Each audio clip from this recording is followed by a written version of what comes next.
Hey, what's up, y'all? It's Lizzo, and this is the Eliott Show, so let's motherfucking go! Yes. That's how we do it, man. We just in here, we're going to talk about your new music. We're going to talk about life. We just ready to get into it. So it's always fun when you join the show, Lizzo, because you always bring us new music. You got Still Bad. Tell us how that came together. Like, where were you when you got the inspiration for this song? He's like, yo, we got to record this. I was in the studio, Mm-hmm. and I was like, I want to write a breakup song with the world. And I was like, how do we do that? And my writing partners, my producer Ricky Reed, he was like, it's a country song. So we started off with a country version, like, I don't need this, I need a drink, Yeah. You got the right sentiment. I mean, how else can you come up with the line, let's turn this pain into some champagne, baby, if it ain't no country song, okay? Hey, it's heart And and soul into that. what'd you say? I said, that's heart and soul into that. That's heart and soul. So we did that, and then I was like, okay, now let's kick it up a notch. And it turned into the anthem that it is today. But me and the world, we're back on speaking terms. We're off no contact. And I did text him back. The world was like, you up? And I was like, maybe. Yeah, the world decided to spin the block. He was like, all right, I guess we I mean, just he what's spin the happening. blizz. I knew he was gonna spin the blizz. I knew he was gonna spin the blizz. It's me. Of course, of course. So you gave us another baddie anthem, which we're all happy for. We're grateful that you're back with new music. Now in the videos, you're doing some storytelling because you had like love in real life, and then at the end of that shot, you're on top of this car, and then that starts the Still Bad video. How did those videos come together? Did you do them all at the same time, or you did those separate days? We shot everything in 1 week in Prague. And when I say everything, I mean I flew to London. Mm-hmm. I did some meetings there, got food poisoning Oh no. from eating the London food. No shit. And then literally flew to Prague the next day with a food poisoning, had 2 days of full choreography for both music videos, fittings, all of that. And then we shot the music videos both Mm. back to back. Wow. Yep. Shot, press, album cover, all that week with the stomach, with the food virus. Well, what's it called? With food poisoning. Yeah. Flew back to America. Wow. So you was like playing injured. You're like the Michael Jordan flu game. Listen, it was a flu game. Yeah, flu game effort yield flu game results, baby. Okay. Like we were in the middle of the woods in Prague with timber wolves. I'm dancing in heels. It was freezing cold, but it was worth it, baby. Wow, you put it all on the line for us, and we appreciate it. And something we like to do here on the show, we do social commentary where we check the comment section on social media, which can be dangerous, but That's bad for your health, Eliott. we look for the positives and the entertaining ones. So they had some good things to say about your Still Bad video. They were saying stuff like, "We need the full album like yesterday." They said, "Oh girl, this album better be a visual album because I do have an hour to spare." Love that. They said Lizzo's native language is positivity, hope, and joy. So how does that make you feel when you hear your fans reacting to your video like that? That is my native tongue. It's positivity, joy.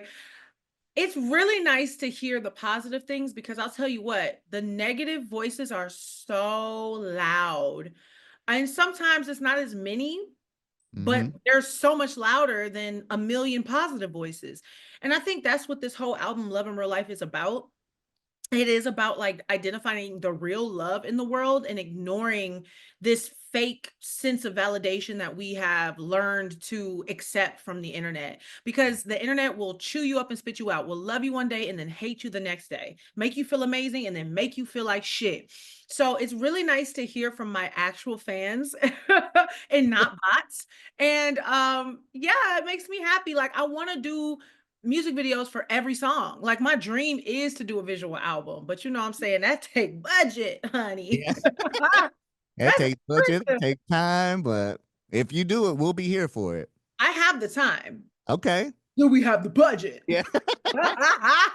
We'll get there. We'll get there. Now, something you are about to get into, you're going to be in this new biopic. called Rosetta, playing Sister Rosetta Tharpe. If people don't know, who's been called the godmother of rock and roll. What does this role mean to you, and how have you been preparing to take on this role? This is the role of a lifetime. I grew up listening to rock and roll, and as a black kid listening to rock and roll in Houston, Texas, they was like, girl, that's weird. Like that's not the kind of music that we listen to. But I always felt so connected to rock and roll. And then when I was doing research later on, I saw Sister Rosetta Tharpe get inducted to the Rock and Roll Hall of Fame, and I was like, wait a minute. A black woman made rock and roll? No wonder I love it so much. And I think ever since then, I've been so loud about her and what she's done and her influence. I featured her in my music video for Rumors. My first SNL performance ever, I wanted my guitar player to dress in her iconic coat, and I wanted her strap to say sister, just so her presence could be there. Even if it wasn't me overtly being like, hey, sister, I wanted to honor her in little ways through my career, because I know I would not have a career if it wasn't for her. And after that, my manager was like, we should do this. We should make the movie. And I was like, well, who's going to play her? And he was like, hello. And from then on, it was years and years of producing this and going into rooms and pitching the idea to people who'd never even heard of her, and being like, yo, did you know that she had the first stadium show in America? Like, and people's minds were blown, and we finally found our partners with MGM, and I'm just so excited. This is just the beginning. We have got to bring this story to life, and we have got to educate the people. Yeah, it's gonna be a learning experience, and I can't wait to see it. It sounds like it's gonna be awesome and gonna be good to see you on the big screen. Yeah. But you talk about your love for rock and roll. This isn't, like you said, ain't nothing new. And I even found out that you was gonna start an all girl rock group with SZA. I can't even say the name on the radio, I don't think, without getting fined. You can say it maybe, but talk about how that conversation went and why you guys decided, maybe not now's not the time. I think it was one of those things that like was just like a group chat conversation that I took to Twitch, and I shouldn't have, because everybody's asking us about it. But like, me, Solana, and also the other person is Kaylani, who I just love Kaylani so much, my Taurus sister. We were just in this group chat, and we were, and Solana was sending tracks, and they were these like rock and roll tracks, and one of them is FNF. Mm, Get gotta making you call, get I get it reminded you fall, and I ain't doing much, but I do my best. And I was like, whoa, what is this music? And there was no lyrics or anything on it. And so I yeah. was like, this is so sick if we just had like a girl group, a rock band that just made like Disney rock from the early 2000s. I mean, it'd be awesome. It never left the group chat. Dang, that's A girl unfortunate. can dream. Yeah, maybe one day down the road, but Listen, we got FNF because of it. So yeah, and we love that. So we appreciate it. And before you get out of here, we love to see your friendship with like SZA. I feel like it's hard to have friends, especially as an adult, and especially when you're an entertainer in the industry, to form genuine connections. But what do you think it takes to make, like a good friendship these days? Eliott, we don't have enough time. I know the quick version, the I quick version. honestly, when I write my book, honey, oof, Mhm. I don't have as many friends. I don't have that many friends anymore. And Mhm. I think a lot of people fall away. And I think you have to let them fall, let them go. I think my issue was I held on to relationships that were toxic because I loved them, and I was like, "Oh my gosh, no, like I can take it." Like, if you cuss me out, or if you're like rude to me or verbally abusive, or if you talk shit about me behind my back, it's fine. I love you. I accept you. And I used to like chase and pursue those relationships, and they were like hurting me.